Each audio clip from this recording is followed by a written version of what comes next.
परमात्मा को पाने तथा उसका वास्तविक लाभ प्राप्त करने के लिए पवित्र बाइबल में प्रमाण है कि प्रभु ने मनुष्य को अपना ही स्वरूप बनाया। 6 दिन में सृष्टि रचकर 7वें दिन विश्राम किया। कुरान शरीफ में प्रमाण है कि हजरत मोहम्मद को खुदा स्वयं कह रहे हैं कि मैंने तुम्हें उस परमात्मा की महिमा बताने के लिए भेजा है। वो परमात्मा कबीर है जिसने 6 दिन में सृष्टि रची तथा 7वें दिन तख्त पर जा विराजा। उसकी खबर किसी बाखबर से पूछकर तो देखो। कृपया अवश्य सुनिए जगत गुरु तत्वदर्शी संत रामपाल जी महाराज के अमृत वचन। जिस समय ये दास गांव-गांव में घर घर में जाके पाठ करते थे 3 दिन का, यानी 500 यज्ञ करते थे फ्री ऑफ कॉस्ट, किसी से कोई पैसा नहीं लेता था क्योंकि दास सर्विस करता था। और जैसे सैटरडे संडे की छुट्टी होती थी उनमें जाकर के लाभ उठाता था। तो उस समय क्या होता था, हम सत्संग कर रहे होते थे, होली ये फाग आ जाता था, हम तो सभी वो परिवार भी जिसने उपदेश ले रखा, हम अपना आराम से भगवान का पाठ कर रहे हैं, अपना मंत्र जाप करें। और गांव वाले जैसे जो भगवान के मार्ग पर नहीं लगे हैं, और वो क्या करें, कीचड़ ठाव एक दूसरे मुंह पर फर, किसी का पिचकारी मारे। कोई गांव में तो और सिस्टम है, एक कोरडा बना लेते हैं घंटर सा, वो मारे एक दूसरे का हैं, और लाल लाल मुँह कर रखे बांदर कैसे सारे। कोई गारा में पड़ा है, कोई घुट्टी लाई नो करता फिर रहा है, और हम बैठे भगवान का आनंद ले रहे हैं अपने कबाड़ बंद करके कि हमें डिस्टर्ब ना कर दे। तो इस प्रकार जो आनंद परमात्मा के मार्ग में है, इस भक्ति में है, इन बकवादों में नहीं हो सकता। तो इस तरह की हमने नहीं करना, क्योंकि हम यहाँ के वासी नहीं हैं और यहाँ सुख नाम की चीज़ नहीं है। आज हम खुशी मना रहे, 1 मिनट में ना जाने के बिजली गिर जाए। और परमात्मा की भक्ति करेंगे, इससे हमारा बचाव बनेगा। और ये इस तरह के जो मर्यादाहीन कार्य करने से नामखंड हो जाएगा, नामखंड होते ही भगवान रुष्ट हो जाएगा, आपके ऊपर काल का अटैक हो जाएगा और आपको फिर हानि हो जाएगी। तो इस डर से हमने अपना यहाँ टाइम पास करना है और भक्ति की ख्यास करना है, भक्ति बढ़ाते रहना है। धर्म पुण्य जो भी क्रियाएं बताइए सभी करते रहना, आखिरी सांस तक करना पड़ेगा आपको। और दूसरे टाइप से जो जीवित मरना है कि जैसे आप जी देखते हैं कि नाइट सर्विस में यानी रात्रि सेवाओं के अंदर बसों में व्यक्ति जाते हैं और फिर सुबह शाम तक वापस आ जाते हैं। वो नाइट सर्विस में किस लिए जाते हैं कि उनको बहुत आवश्यक कार्य होता है और शीघ्र करने के लिए ही वापस आने के लिए गए होते हैं कि शाम तक लौट आऊँ। और ऐसे ही एक रात्रि सर्विस में गया, रास्ते में एक्सीडेंट हो गया, वापस आना था, इतनी शीघ्रता थी उसको, इतना आवश्यक कार्य था कि वापस आना था उसको, और दुर्घटना मृत्यु होगी नाइट सर्विस में। अब वो कहाँ गई वो शीघ्रता, कहाँ गए जिसके लिए पंजे ना टक्के थे, वो क्या ले गया साथ में।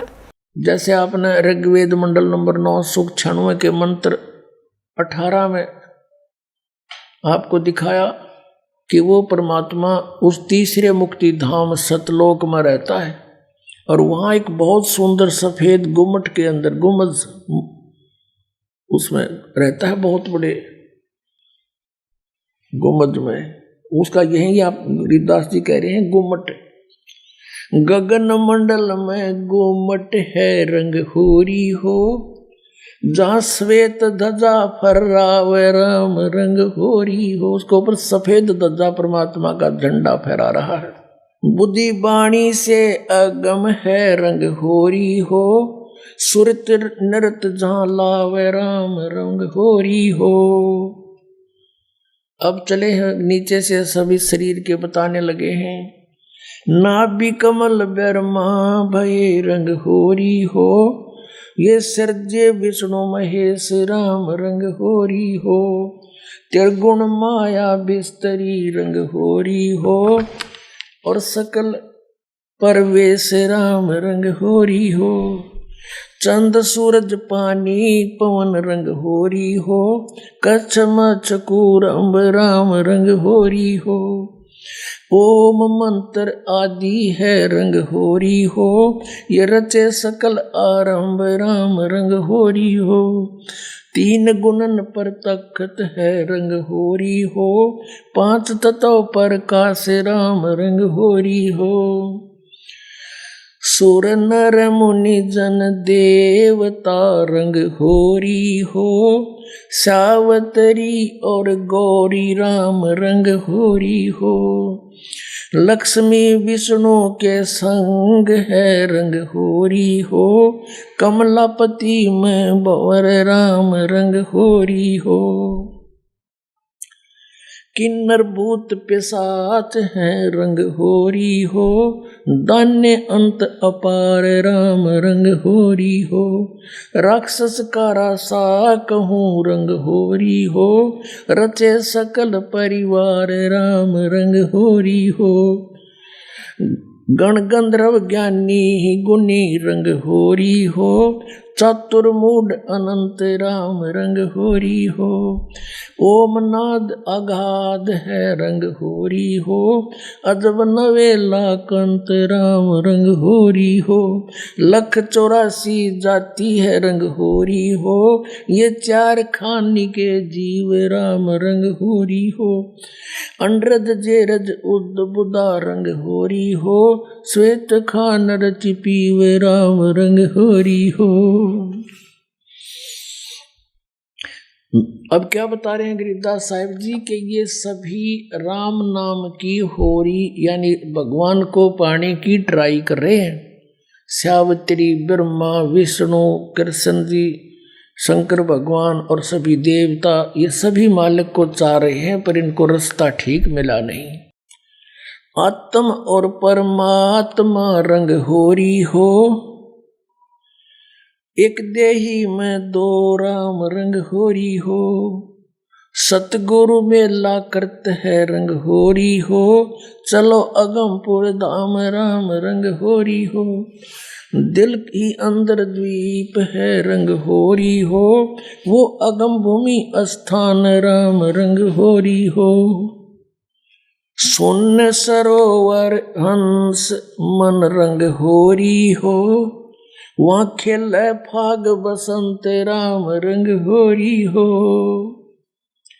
कहते सुन सरोवर में यानी ऊपर सुन शिखर में एक सरोवर है, मान सरोवर है, और वहाँ सभी आत्माओं का पति वो एक दुल्हा यानी सतपुरुष वहाँ परमात्मा है, उसके साथ हम सब होली खेलेंगे या नकली दुल्हों के साथ हम होली खेलते हैं। बहुत जन बीत गए।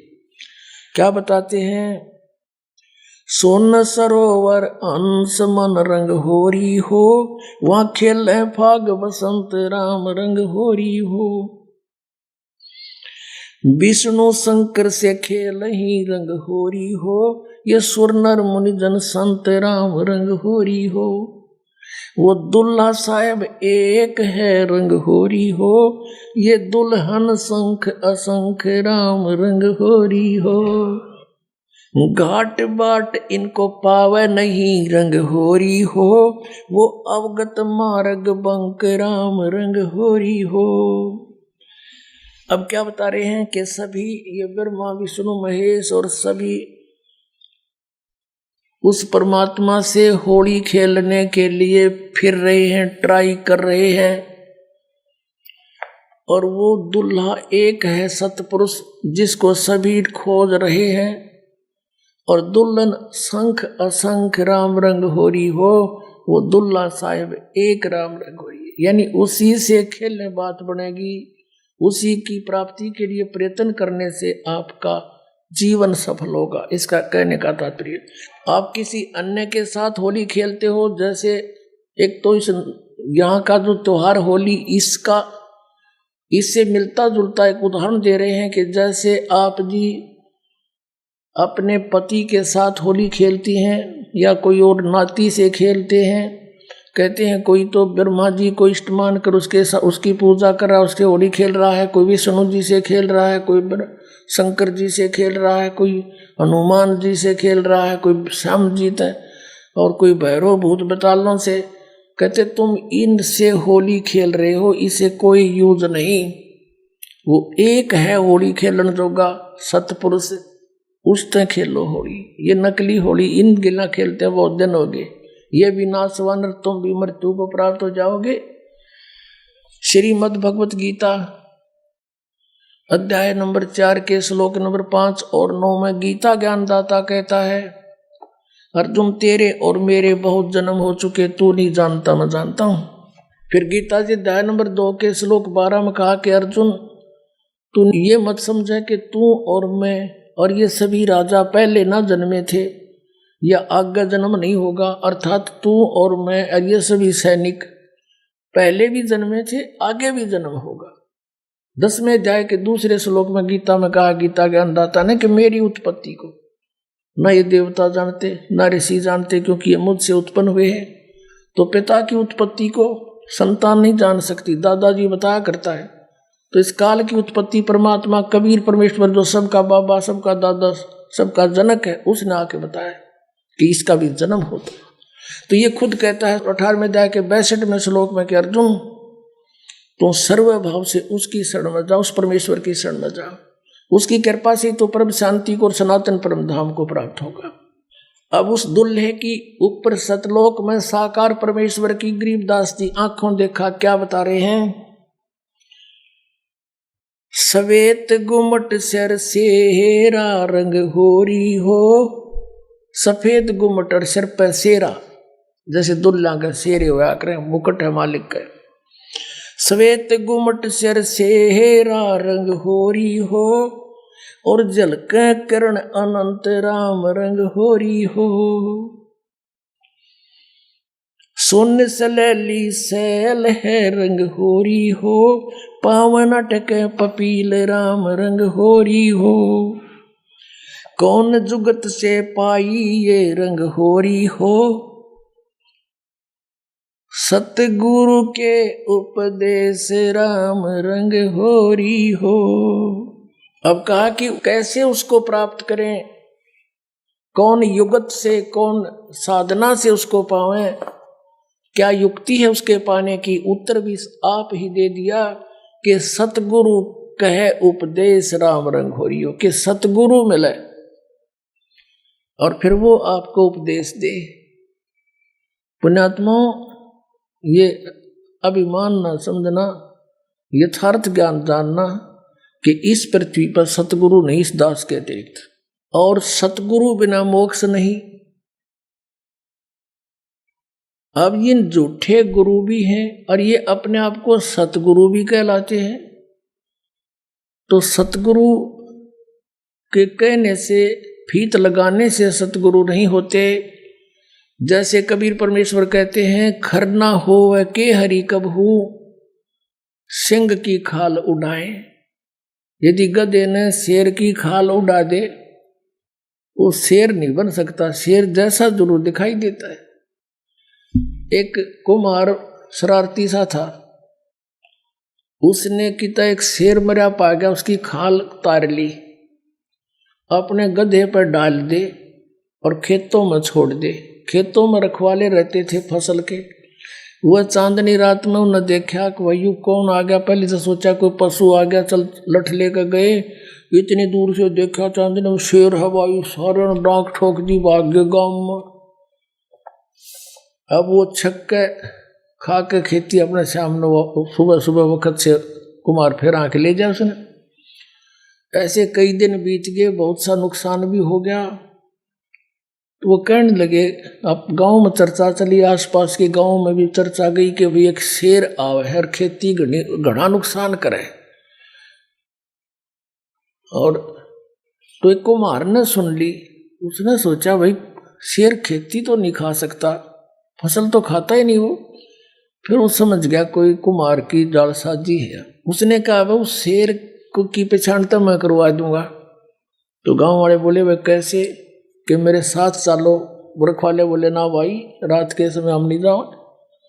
उसने उनको समझा बुझा के तुम वृक्षों पर चढ़ जाइयो और मैं भी तेरे साथ चढ़ जाऊंगा, कुछ लीला करना चाहूँ, मेरी सहयोग दो। चल भाई, वो अपने 5-4 गधे आके ले गया उन्हें। और वो छोड़ दिए फसल तो बाहर बनी में थोड़ी सी दूरी पे, और वो चढ़ गए वृक्षों पर। अब उसको भी डाउट था कि सचमुच शेर हो। तो थोड़ी सी देर में वो शेर आ गया, सब लोगों को देखो वो आ गया, वो आ गया, वो खाने लग रहा, खेती फसल खाने लग गया। अब थोड़ी सी देर में वो गधे जो थे उन्होंने बड़े सुर अपने लागे हर हर कर हो। तो उधर से वो शेर का भी उठी कोकू कोकू की, वो भी ला गया वहां से हुचू हुचू करता हो उड़ा दिया, और वह खाल खोल उतर गई पड़ गई कितना हो, और भाईचारा में आगे खड़ा हो गया।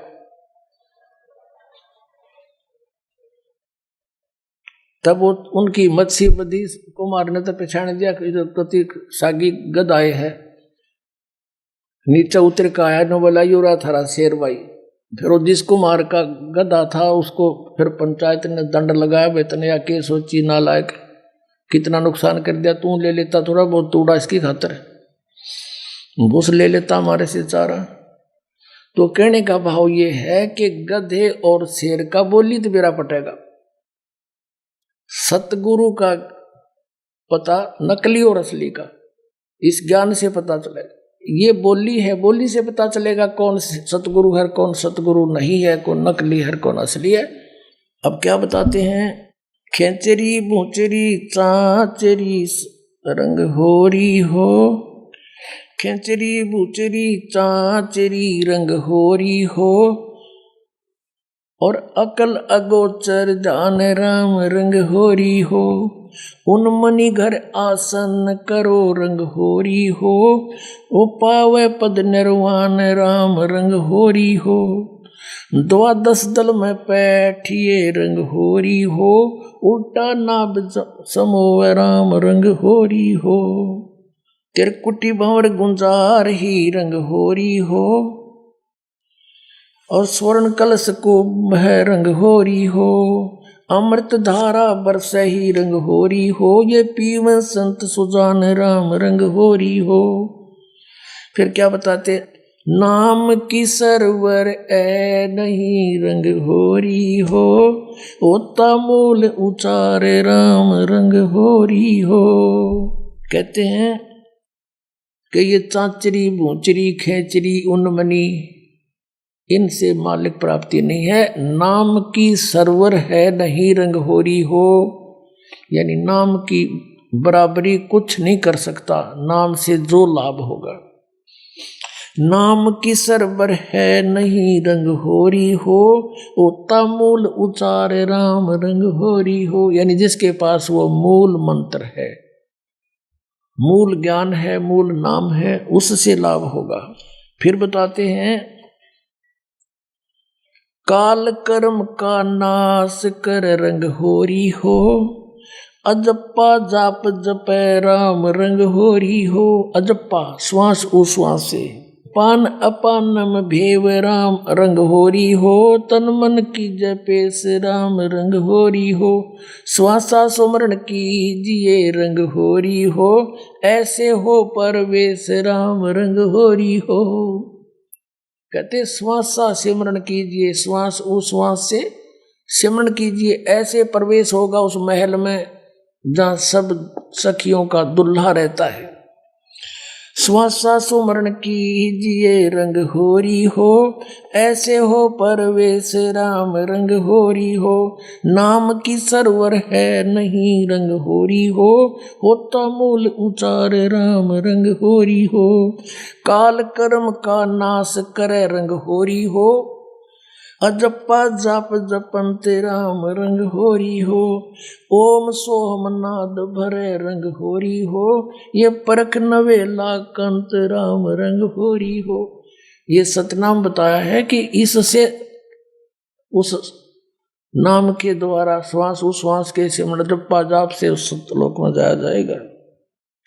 मन राजा खेलन चला रंग होरी हो, तिरबेणी के तीर राम रंग होरी हो, मन राजा खेलन चला रंग होरी हो, पर पटन की सैल राम रंग होरी हो, पावन टके पपील के रंग होरी हो, ये पंडित लादे बैल राम रंग होरी हो, जावा महल कबीर का रंग होरी हो, राई ना ठहराव राम रंग होरी हो।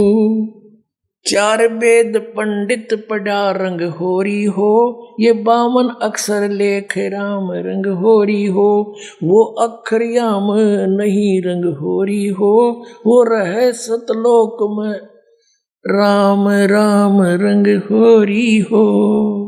इसमें क्या बताया है कि इन तुम चारों वेदों में वो मंत्र नहीं है जिससे परमात्मा मिले। कबीर साहब कहते हैं वेद हमारा भेद है, मैं ना वेदन के माही, और जौन वेद से मैं मिलूं ये वेद जानते नहीं। वो वेद कौन सा है? सूक्ष्म वेद, उसमें परमात्मा के पाने का विधान सतनाम लिखा है क्लियर। इन वेदों में वो सतनाम नहीं है। परमात्मा कहते हैं सोहम शब्द हम जग में लाए, और सार शब्द हमने फिर भी गुप्त छिपाए। कागज कलम कलेश है रंग होरी हो, वहां शाही का नहीं काम राम रंग होरी हो, तारंग मंत्र लीजिए रंग होरी हो। तारंग मंत्र पार करने वाला मंत्र ले ले। कौन सा? तारंग मंत्र लीजियो रंग होरी हो, यो सतनाम का नाद राम रंग होरी हो, वो सुकृत नाम उचार है रंग होरी हो, वो लीला अगम अगाध राम रंग होरी हो, सोहम ऊपर और है रंग होरी हो, सत सुकृत एक नाम राम रंग होरी हो। कहते हैं सोहम से ऊपर भी एक और नाम है जिससे मोक्ष होगा। ओम सोहम मध्य है रंग होरी हो, वो मूल मंत्र पावे राम रंग होरी हो। कहते इन मंत्रों से भी अलग वो एक और सार नाम है, मूल मंत्र है, वो नहीं मिलाते, ये भी यूजलेस है। ओम आनंदी लहर है रंग होरी हो, ये सोहम मुक्ता संद राम रंग होरी हो। अपनात्मा ये है सूक्ष्म वेद, जो इस चारों वेदों से भी जटिल ज्ञान है। हर सिंपल लैंग्वेज में ज्ञान का और लैंग्वेज का कोई मेल नहीं होता। वही ज्ञान किसी भी लैंग्वेज में हो, पर उस ज्ञान के का जानकार तत्वदर्शी संत हो, वो सब साफ कर देता है, समझ लेता है। यहाँ कहा है कि जो ओम मंत्र है, जैसे श्रीमद् भगवद गीता अध्याय नंबर 8 के श्लोक 13 में गीता ज्ञानदाता कहता है कि अर्जुन ओम इति एकाक्षरम ब्रह्म व्यवहारण मामन समन्वय पर्याति तजन देहम सयाति परमाम गतिम। मुझ ब्रह्म का केवल एक अक्षर ओम है, नथिंग एल्स। और जो इसका अंतिम सांस तक सिमरन करता हुआ शरीर छोड़कर जाता है तो परम गति को प्राप्त होता है। कौन सी परम गति? जो ओम से होने वाली परम गति है। ओम से कौन सी परम गति होगी? ब्रह्मलोक प्राप्ति होगा। ये ब्रह्म का जाप है। और ब्रह्मलोक में गए हुए प्राणी भी पुनर्वर्ती में है, जन्म मृत्यु होता है, ये पूर्ण मोक्ष नहीं होता।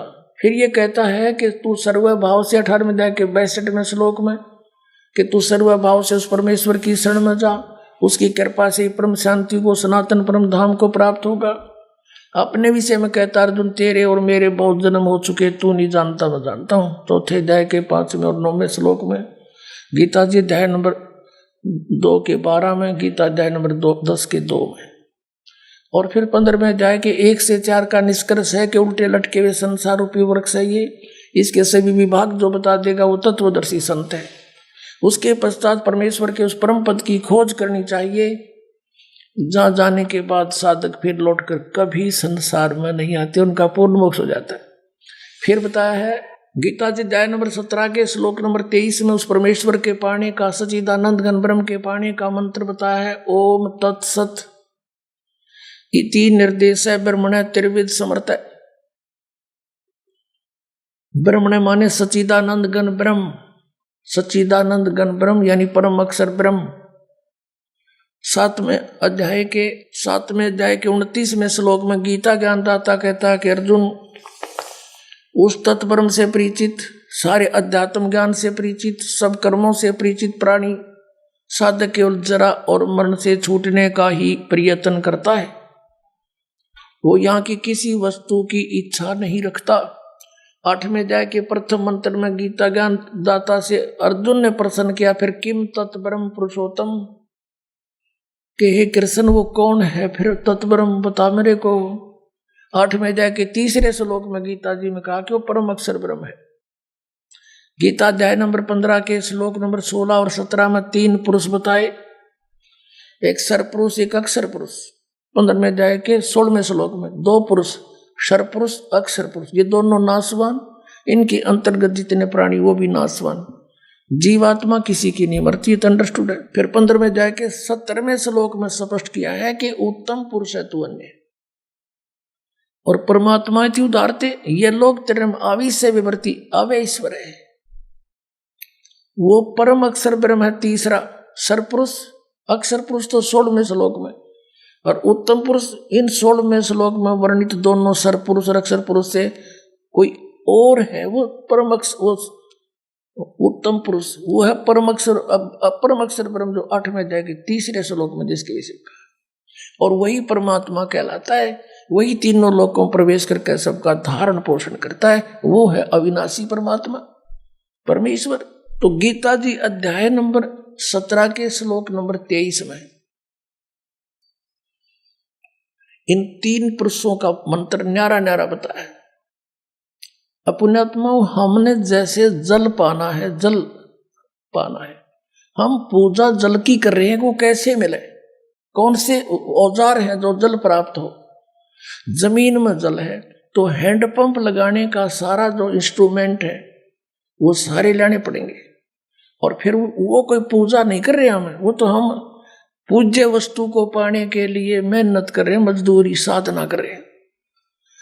तो उस परम अक्षर ब्रह्म को यानी सच्चिदानंद घन ब्रह्म के पाने का ओम तत् सत यानी उस सतलोक में जाने का, उस परम पद में, परमेश्वर के उस परम पद में जाने का, जहां जाने के बाद फिर कभी लौटकर संसार में नहीं आते, वो ये साधन है, ये साधना है।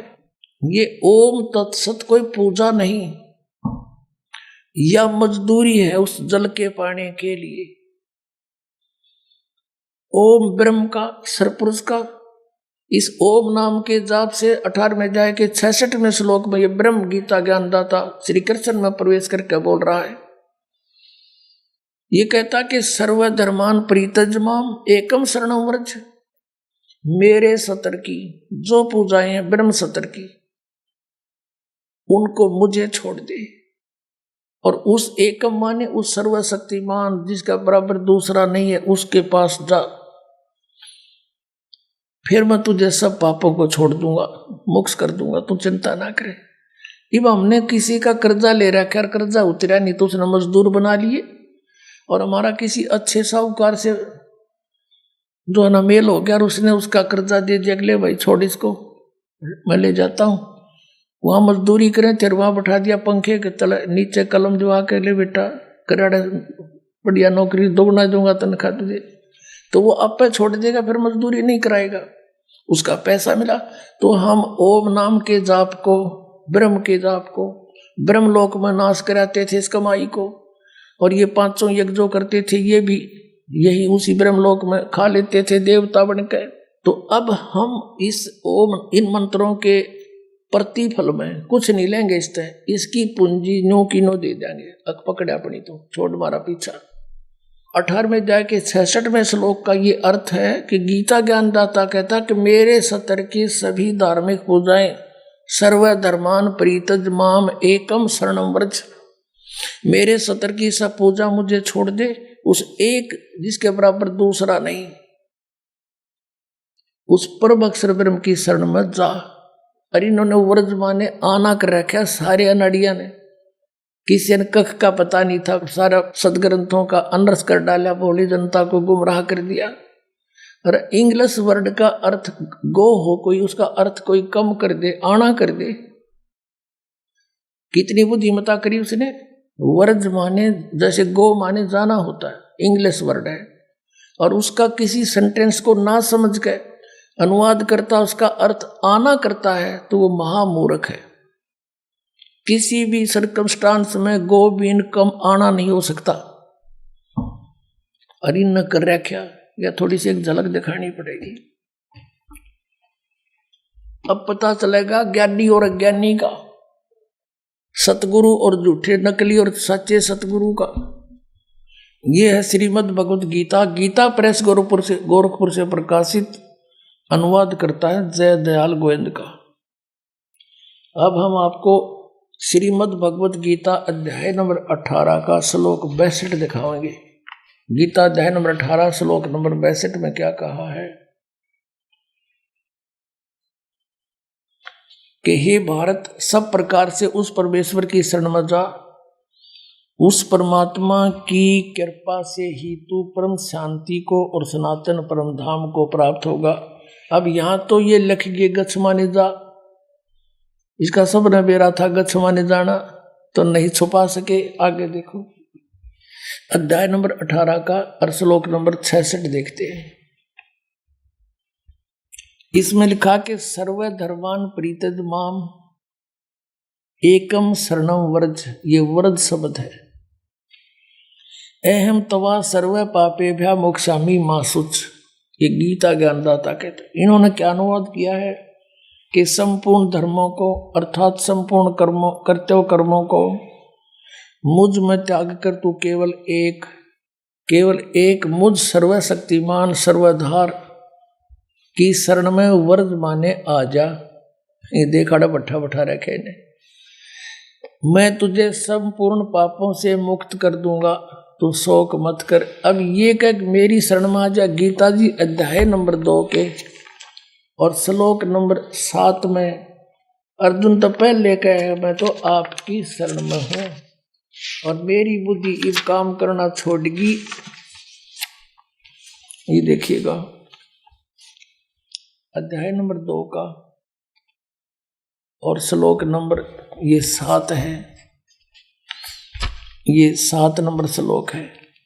इसमें कहा है कि कायरता रूप दोष से अपहत हुआ स्वभाव वाला धर्म के विषय में मोहित चित हुआ मैं आपसे पूछता हूं, जो साधन निश्चित कल्याणकारक हो वह मेरे लिए कहिए, क्योंकि मैं आपका शिष्य हूं, इसलिए आपके शरण हूं, मुझको शिक्षा दीजिए।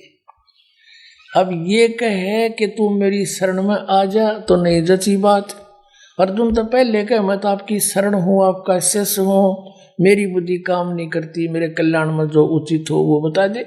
अब यहाँ फिर नो कहे कि मेरी शरण में आ जा, यानी जच्ची। और 18 में जाए कि 62 में श्लोक में सपट कहा है कि उसकी शरण में जा। अब कोई ये कहता है इनसे कि वो भगवान श्री कृष्ण किसकी शरण में जाने को कहता है, कहता अपनी शरण में कह रहा है। इन नोट कलबाजी मार रखी थी। अब ये आपने देखा गीता प्रेस गोरखपुर से प्रकाशित पुस्तक, जिसमें वर्ज माने आना लिख रखा है, जबकि वर्ज माने जाना होता है। आपको शब्द कोश दिखाता हूं, संस्कृत हिंदी कोश।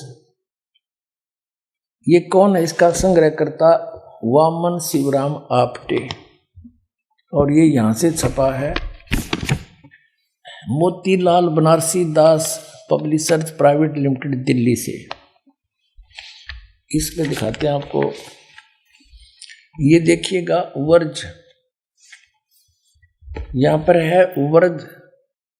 वर्ज माने जाना, चलना, प्रगति करना, विदा होना। अब आपको दिखाते हैं, ये तो सब नकलियों की, एक का कुएं का पानी, एक का कुएं की भांग पी रखी। नहीं देखो, श्री सुधांशु जी आचार्य, श्रीमद् भगवत गीता आचार्य सुधांशु जी महाराज, और ये प्रकाशक हैं विश्व जागृति प्रकाशन, ओंकारेश्वर महादेव मंदिर, जी ब्लॉक मानसरोवर गार्डन दिल्ली। यहाँ से ये इनके प्रकाशक हैं, मुद्रक के। ये है 18वें अध्याय का 66वां श्लोक, 18वां अध्याय और 66वां। सर्व धर्मान परित्यज माम एकम शरणं व्रज अहम तवा सर्व पापेभ्यो मोक्षामि मा शुच। संपूर्ण धर्मों का आश्रय छोड़कर तू केवल मेरी शरण में आ जा। ठीक है, ये तो सुधांशु जी। और अब देखो आसाराम जी, ये है श्री आसाराम जी के आश्रम से अनुवादित और प्रकाशित संत श्री आसाराम जी आश्रम अहमदाबाद, ये यहाँ से छपी है। श्री योग वेदांत सेवा समिति संत श्री आसाराम जी आश्रम, संत श्री आसाराम जी बापू आश्रम, मार्ग, अहमदाबाद। इसके दिखाते हैं, ये है 18वां अध्याय और 66वां श्लोक। एकम शरणं व्रज, संपूर्ण धर्मों को अर्थात संपूर्ण कर्तव्य कर्मों को मुझ में त्याग कर तू केवल एक मुझ सर्वशक्तिमान सर्वाधार परमेश्वर की शरण में आ जा। व्रज माने आ जा। अब दिखाते हैं ये सतपाल अंसा देश वालों की, ये देखिएगा श्रीमद् भगवत गीता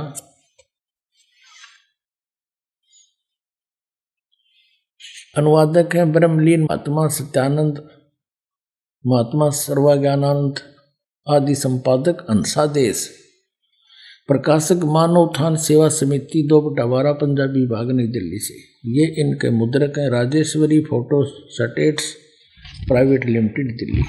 और इनका देखना, इन्हें तो कति इकट्ठा काम कर रखा है, 3-3 4-4 इकट्ठे के सीट रखे। ये तो सिर्फ अपनी पुस्तकें बनाकर बेचना ही उद्देश्य रखते थे। ये देखिएगा, ये है अष्टदशो अध्याय 18वां अध्याय और यहाँ पर है सर्व धर्मान परित्यज माम एकम शरणं व्रज अहम तवा सर्व पापेभ्यो मोक्षामि मा शुच।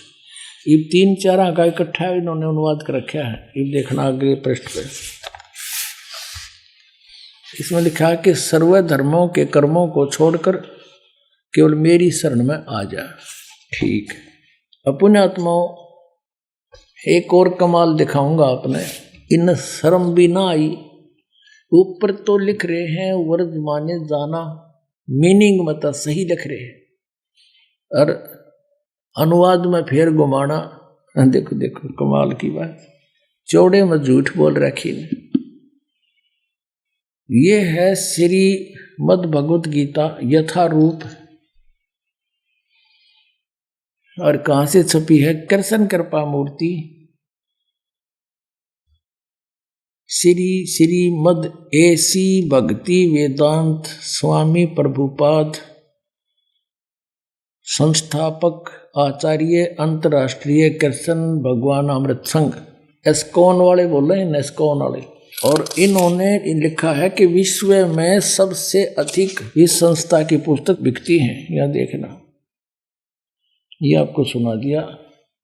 द्वारा किसके द्वारा अनुवादित है? कृष्ण कृपा श्री मूर्ति श्रीमद् एसी भक्ति वेदांत स्वामी प्रभुपाद संस्थापक आचार्य अंतर्राष्ट्रीय कृष्ण भगवान अमृत संघ। और यहां से ये और छपी है, ये भक्ति वेदांत बुक ट्रस्ट। ये बड़े दूसरे देशों में भी, Los Angeles, London, Stockholm, Sydney, Hong Kong, Mumbai. अब हम अपने मतलब का काम देखेंगे। ये है 18वां अध्याय, 18वां अध्याय और श्लोक नंबर 66 यहां से शुरू होता है। सर्व धर्मान परित्यज माम एकम शरणं व्रज अहम तवा सर्व पापेभ्यो मोक्षामि मा शुच। इसका अनुवाद किया है यहाँ पर, देख कमाल कर रखे इन्होंने। ये है शब्दों के अर्थ। सर्वधर्मान समस्त प्रकार के धर्म, परित्यज माने त्याग कर, परित्यज्य माने त्याग कर, माम माने मेरी, एकम माने एक मात्र, शरणम माने शरण में, व्रज माने जाओ। ठीक है, या तो बिल्कुल सही लिखा है इन्होंने, बुद्धिमता दिखाई। व्रज माने जाना और मेरी शरण में जाओगा। अर्थ क्या है? अब यहां देखना, ये अनुवाद है इनका, समस्त प्रकार के धर्मों का परित्याग करो और मेरी शरण में आओ। अरे वाह शेरो, या तो जाना और यहाँ घुमाना। अरे वाह बुद्धिमानो, ताला पाड़ दिया। अब देखो नक्की से डले डवा रखे जनता पे भगवान, या इसी मोटी पुस्तक बना रखे गीता जी, एवढे गीता या अरे 1 घंटे का प्रवचन, इसके सारा निर्णय हो जाता। दास आपके समक्ष कराया रूबरू। इन अड़ंगे को छुपाने के लिए अपने ज्ञान को किसी मोटी पुस्तक की बना रखी साधक संजीवनी। और इस 18वें अध्याय के 66वें श्लोक को एक सीधा अर्थ जाना, इसका ना समझ माने से इसको उल्ट सुड अड़गम सड़गम कर इसके को 12 पृष्ठ पर रखे अपने अज्ञान को और ज्ञान बनाने के लिए। बता गोबर का हलवा बन सके कभी? इन तो अड़ंगा कर दिया। ऐसे बढ़िया सदग्रंथ का इन्होंने अड़ंगा कर डाला, अनरथ करके देखिएगा। ये है साधक संजीवनी। ये किसके द्वारा है? श्री राम सुखदास। श्री राम सुखदास है इसके अनुवाद करता, तो बड़े महापुरुष माने जाते हैं।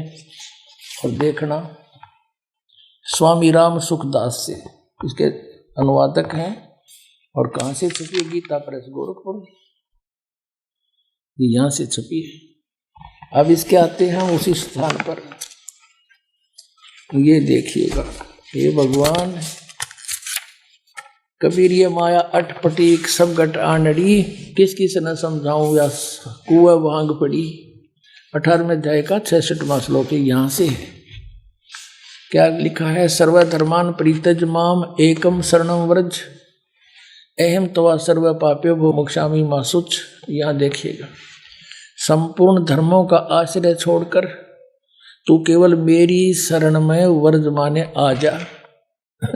वाह जी वाह। अब देखो ये है 1200 पृष्ठ से शुरू किया इन्होंने। इस व्रज माने जाने को आना अड़ंगा करने के लिए यहाँ से शुरू करी थी बकवाद इसने। देखकर कितने छोटे छोटे अक्षर हैं, अखबार के से समाचार पत्र जैसे, और कितनी बढ़िया पुस्तक देखिए। मेरी एक गिट भी छोटी रह जाए, ये देखो।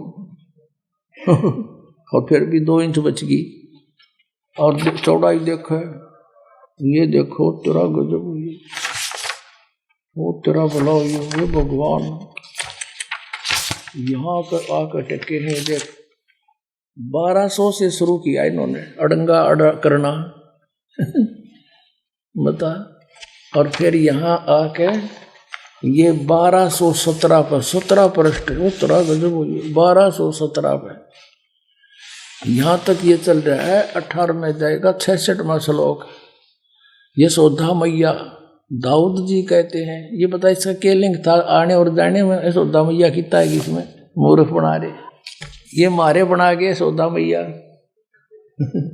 सारे भूत बनवा दिए मारे।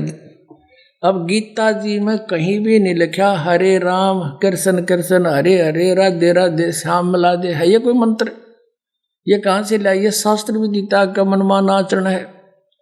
और गीता जी अध्याय नंबर 16 के श्लोक 23 में कहा कि शास्त्र विधि को त्याग कर जो मनमाना आचरण करते हैं उनको ना तो सुख हो, ना उनकी गति हो, ना कोई सिद्धि प्राप्त हो, यूजलेस। फिर कहा कि अर्जुन इससे तेरे लिए करते हो की अवस्था में सदग्रंथ ही प्रमाण है, उनसे बाहर कोई भी मंत्र जाप मत कर लिए, ना तो बिरान माटी हो जाएगी। और ये सारे इस्तेमाल करा आउट ऑफ सिलेबस पढ़ा रहे हमारे को। एक और दिखाते हैं, बहुत बड़े विद्वान माने जाते थे डॉक्टर सर्वपल्ली राधा कृष्णन, कहते इस जैसा विद्वान तो धरती पर नहीं हुआ। ये देखो, ये है इसके राइटर, अनुवाद करता। ये हिंदी पॉकेट्स बुक से छपी है। विश्व विख्यात दार्शनिक डॉक्टर सर्वपल्ली राधा कृष्णन के अंतर्राष्ट्रीय ख्याति प्राप्त गौरव ग्रंथ। अब इस गौरव ग्रंथ में देखेंगे, ये देखो। 66वां श्लोक 18वें अध्याय का। सर्वधर्मान परित्यज माम एकम शरणं व्रज। सब कर्तव्यों को छोड़कर तू केवल मेरी शरण में आ जा। ये देख लो, विश्व विख्यात विद्वान। एक और दिखाता हूँ आपको, एक नया इंजीनियर पा क्या था इस गीता के अनुवाद में। ये आर्य समाज के धुरंधर विद्वान जो महर्षि दयानंद के विचारों से प्रभावित होकर और इन की नाश करा। देख, यह एक पुस्तक है, ये है गीता वैदिक। भगवत गीता भाष्यम विवरणोपेतम। भाष्यकार हैं श्री स्वामी आत्मानंद जी सरस्वती, प्रकाशक हरियाणा साहित्य संस्थान, गुरुकुल झज्जर, जिला झज्जर। और ये इनका आचार्य प्रिंटिंग प्रेस, दानंद मठ, रोहतक से छपी है। अब इसने किसा नाश कर रखा है, दिखाऊं। इसने क्या लिखा है प्राकथन में, गए पृष्ठ पे क्या लिखा है देखिएगा, ताड़ा पाड़ा। कई चतुर शिल्पी ही इस तह को मूल रत्न में से एक अणु को नष्ट किए बिना दूर कर सकता है। अब तक जिस शिल्पी ने इसका मार्जन करना चाहा, इसे शान पर चढ़ाना चाहा, वह प्राय इस रत्न के उद्गम स्थान अनेक हीरक रत्नों के महान खान महाभारत का अवलोकन किए बिना ही इसे शान पर चढ़ा देता था। जिससे इस रत्न में कुछ न कुछ खनिज मिल भी रह ही जाता था, मल भी रह जाता था। और अब क्या बताया है कि वे चतुर शिल्पी प्राय पाठकों के परिचित ही हैं। आपका यहां लिखा है, अब साहित्य समाज के सौभाग्य में से इस रत्न यानी को एक चतुर शिल्पी मिला है, जो इसकी मूल खान से केवल परिचित नहीं है, अपितु वह इसका भली भांति निरीक्षण भी कर चुका है। उस शिल्पी के पुरुषार्थ से गीता रत्न बहुत कुछ अपनी वास्तविक आभा को प्राप्त कर सकता है। और कहते हैं इस शिल्पी ने शान पर चढ़ा के और इस गीता को छांटा है। यानी एक शान हो से जैसे लोहार करा करें, उस पर कोई पिना करें लोहे की घूमती हुई फिर किसी होती है, उसने घिसा के और उसका कोई औजार बनाते हैं। ये इन्हों का है कि इस आत्मानंद आर्य समाजी आचार्य ने गीता को सही काट छाट कर सही रत्न काट दिया।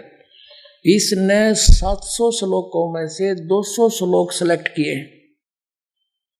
नो कहे ये 200 श्लोक हैं बस ये गीता में, बाकी तो रिजेक्टेड है। ये देखिए इसका अकल कहाँ तक कितनी तरह सारे की बिजली पड़ रही है इनमें। अब ये क्या बताता है, अब थोड़ा सा हिंट दूंगा अपने में, घना इतना समय नहीं इनको बर्बाद करने का। ये क्या बताता है, गीता में प्रक्षेप यानी मिलावट है गीता में। यूनो का है आत्मानंद, नवम, दसम, एकादश और 12 अध्याय ये सारे मिलावट हैं। 9वें अध्याय के प्रथम श्लोक को छोड़कर और 9वां, 10वां और 11वां और 12वां सभी अध्याय प्रक्षिप्त हैं, इनमें मिलावट से। अच्छा ये देखिए 13वां अध्याय, इसमें 13वें अध्याय के प्रथम से लेकर 6 श्लोक प्रक्षिप्त है। ये तो मिलावट से, बाकी ठीक से। अब चतुर्दश अध्याय का 14वां अध्याय, 14वें अध्याय में 2रा, 3रा और 4था श्लोक प्रक्षिप्त है, बाकी ठीक है। अच्छा और देखिए इसमें पंचदश अध्याय, इसमें पंचदश अध्याय 15वां अध्याय सारा ही नकली है। वारे शेर, अब इसने काट कर या बना दी पहलवान ने, देख या गीता बना दी। इसने तो इसी मोटी बनाई थी या बालक पर भी ना उठे, यूं चला ठीक है। इसने बना दिया कॉमिक्स, नौकैया ओके है। एक राजा ने मकान बनाना था, एक मंत्री की ड्यूटी ला दी वजीर की। वजीर ने बहुत बढ़िया कारीगर ढूंढा, खाती कारीगर, उससे कहा भी तो बढ़िया मकान बना दे राजा का, और ओके सामान ला दिए, पैसे की चिंता मत करना, कहते मेरा बड़ा हट मरवा दे। मिस्त्री बोला जी ठीक है। वो ला बढ़िया अपने लकड़ी सतीर बढ़िया बढ़िया छाट कर क्या के चंदन के, एक बहुत बढ़िया सैतीर लाया था, उड्डन बीम, और अच्छा 20 फुट लंबा, 17-18 फुट लंबा, और अच्छा ऐसा मोटा और बहुत सुंदर। और कड़ी वड़ी ले आया, और रात तय लाग गया चढ़ाई करने। उस कड़ी और सैतीर को रखवा के एक और दूसरे मकान में राजा के में मंत्री ने सोचा भाई राजा का काम है और कहीं कोई चीज त्रुटि युक्त ना हो, किसी और मिस्त्री ने कारीगर ने और दिखा लूं। पूछा भाई कोई अच्छा सा कारीगर हो, जानकार हो लकड़ी के बारे में। पता चला जी ऐसे ऐसे है, तो उसको बुलाया और कारीगर को, उसको आके देखा भी देखना ये कड़ी लाए हैं, ये सतीर लाए हैं, ओके है कि नहीं।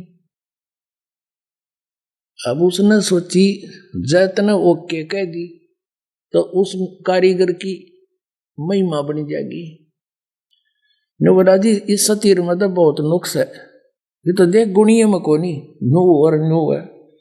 अब वजीर ने सोची भाई बात बिगड़ गया तो फिर राजा डांट मारेगा। नो बोला जी इसने गुणिये में कर दे। वो रंदा ले रहा था साथ में, दे गदाए गद, दे गदाए गद, एक एक इंच तार दिया चारों तरफ से। नो बोला जी देख वो चमक गया। और वजीर ने सोचा भाई जमात तो बहुत बढ़िया बन गया भी था। उसने सोची एक और ने दिखा लो कदे फिर भी चूक रहेगी वो, एक और ढूंढ लिया बढ़िया सा। उसने पूछा भाई वो सतीर ठीक है? बोला ना जी तो कति खराब है, बांगा टेढ़ा है। बोला वह कर ठीक है। अब 2-2 इंच वो उतार गया, दे गदा गद, दे गदा। उसने सोचा भाई एक और दिखा लो, भी तो लग गया था। वो तीसरा बुलाया, उसने पूछा बोला जिसमें तो बहुत नुक्स है। बोला वह कर ठीक, वो भी फंड गया, 2-2 इंच वो उतार गया। कहने का भाव ये है वह कड़ी बना के धरती सतीर की, उस उड्डन बीम की कड़ी बनेगी चारों तरफ से छोल छोल के। अब उस राज ने जो लाया था खरीदवा के सारे सामान अपने हिसाब से, उसने जब छत लेवल पे पहुंच गई दीवार, तब मजदूरों से कहा भाई वो सतीर लाओ पहले उठा के। वो गए सतीर ने, बोला 8-7 जने जाओ। वो 10-12 भेजे मजदूर, वह गए। बोला मंत्री जी सतीर बता। बोला यो खड़ी उधर है भाई। उन्हें एक जना जाओ उठाए। अब वो कारीगर ने कहा सतीर नहीं लाए तो खाली आने लग रहे। बोला यो ले रहे। अब वो उसका जच्चा क्यों सतीर इतना होया करे। वो फिर वहां गया जहां पर रखा हुआ था, वहां देखा वो पड़ा बुरा दानेरा, वो छोड़ रहा क्या। फिर मंत्री जी से बात करी, कहने लगे जी उस सतीर का यू किसने के कर दिया। ने बोला रे वाह भाई वाह तू अच्छा आदमी, मन मरवा हो क्या, ये सारा बिगाड़ रखा था, ओके ओके करवा दिया। तो इस वैदिक की ताले 10 सतीर की कड़ी बना दी, ओके कर दिया यो। आइए अब हम उन श्रद्धालुओं के अनुभव जानते हैं जो जगत गुरु तत्वदर्शी संत रामपाल जी महाराज जी से दीक्षा प्राप्त कर चुके हैं तथा उनके द्वारा बताए गए भक्ति मार्ग पर चल रहे हैं। नमस्कार सर। नमस्कार सर जी, सत्साई। सर क्या नाम है आपका? मेरा नाम बालू रामदास, तहसील राजपुर, जिला बड़वानी, MP से। सर संत रामपाल जी महाराज जी से आपने नाम दीक्षा कब ली? 22/9/2013 में ली। सर संत रामपाल जी महाराज जी से नाम दीक्षा लेने से पहले आप क्या भक्ति साधना करते थे? मैं सर भगवान विष्णु और शंकर भगवान की पूजा अर्चना करता था, और इसके अलावा हाँ मैं सिरवी समाज से विलोम करता हूँ। हमारी आई माता है, और जहाँ भी सिरवी समाज के मतलब गांव है वहाँ एक आई माता का मंदिर है, उस देवी की पूजा अर्चना करते थे।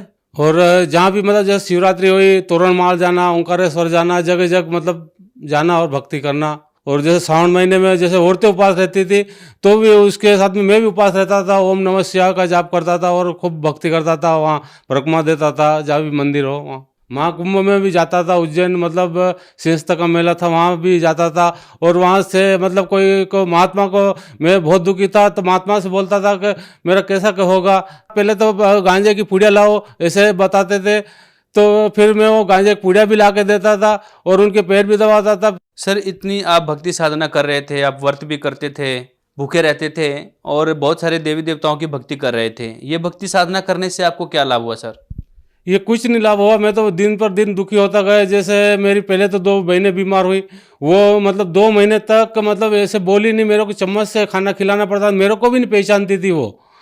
और वो कई करके मतलब जैसे तैसे ठीक हुई तो पिताजी को लकवा मार गया। 2 साल उनको गुजरात बालासिनोर तांत्रिकों के पास ले गए, कोई आराम नहीं लगा और उनकी डेथ हो गई।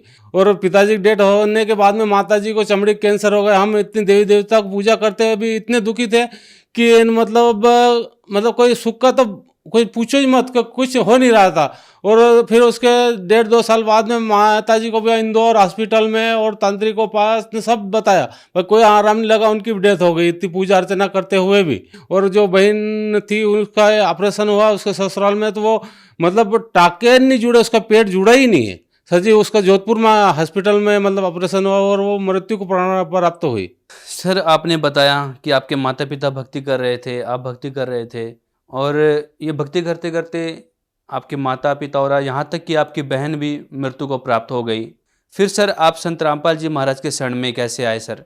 ये सर ऐसा है कि मतलब मेरे छोटे भाई ने प्रवचन सुने, टीवी में देख रहा, चैनल बदल के तो पीली पट्टी पर जो नंबर आ रहे थे उस पर मैसेज कर दिया, तो ज्ञान गंगा हमारे घर आई। मेरे घर में उस किताब को खोला, पोस्ट द्वारा आई थी, और ये ज्ञान गंगा पढ़कर मेरे को उत्तेजना हुई मैं सदगुरु रामपाल जी गुरु महाराज से नाम दान लूँ। मैंने मतलब 22/9/2013 को बरवाला में जिला हिसार सदगुरु रामपाल जी गुरु महाराज से नाम दीक्षा ली और मेरा आध्यात्मिक जन्म हुआ उस रोज से। संत रामपाल जी महाराज जी के शरण में आने के बाद आपको क्या लाभ प्राप्त हुए सर? इनसे तो सर जी मेरा मतलब बहुत लाभ हुआ, जैसे अस्पताल का खर्च बचा मेरा, और जो बीमारियां थी मतलब वो अब नहीं है, और आराम से भक्ति करते। और मेरे भगतमती को जो मतलब न काश्तकार है, हम मतलब कमर से झुककर काम करते थे तो उसमें नाक से पानी गिरता था, तो रात में सोते थे तो इतनी छींकें आती थी, 1.5-2 घंटे तक छींक करते थे। तो फिर हमारे साले साहब को पूछा, उनको भी ये शिकायत थी, तो ये उनका नाम किशन लाल जी है, तो उन्होंने बताया कि भाई तुमको तो ऑपरेशन होगा, नाक में मस्से बढ़ जाते हैं। तो मेरा बॉम्बे हॉस्पिटल में इंदौर में मतलब 4 बार ऑपरेशन हो चुका है। मस्से मतलब ऑपरेशन कराता और मस्से फिर बढ़ जाता, फिर ऑपरेशन करवाना पड़ता था। तो मेरे भगतमती ने बोला कि मैं तो सम्राट की शरण में हूँ, सदगुरु रामपाल जी गुरु महाराज की परमात्मा की शरण में हूँ, मैं तो ऑपरेशन तो क्या एक गोली भी नहीं खाऊँ। और सच मानिए सर जी के मतलब उन्होंने एक गोली भी नहीं खाई और आज बिल्कुल भले चंगे हैं।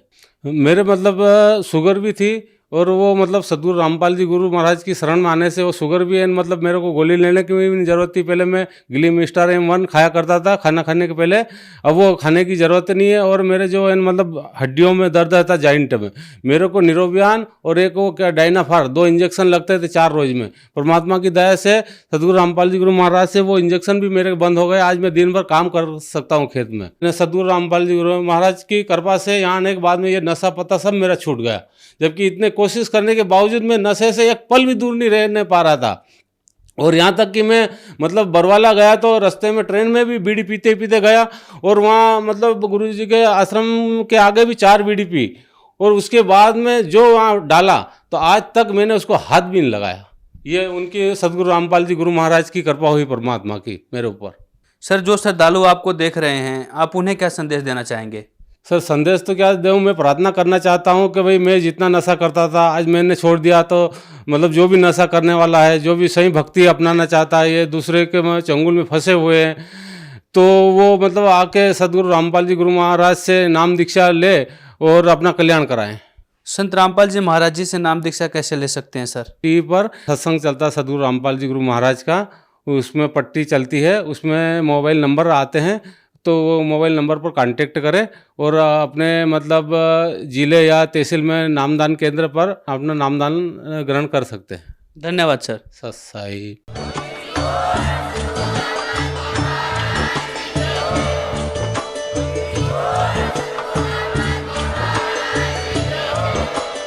आप सुन रहे थे जगत गुरु तत्वदर्शी संत रामपाल जी महाराज जी के मंगल प्रवचन। अधिक जानकारी के लिए विजिट कीजिए हमारी वेबसाइट www.jagatgururampalji.org। संत रामपाल जी महाराज जी के शुभ आशीर्वाद से पूरे विश्व भर में 500 से भी ज्यादा नाम दीक्षा केंद्र हैं, जिन पर संत रामपाल जी महाराज जी द्वारा ऑनलाइन निशुल्क नाम दीक्षा दी जा रही है। अपने नजदीकी नाम दीक्षा केंद्र का पता करने के लिए संपर्क करें 8222880541।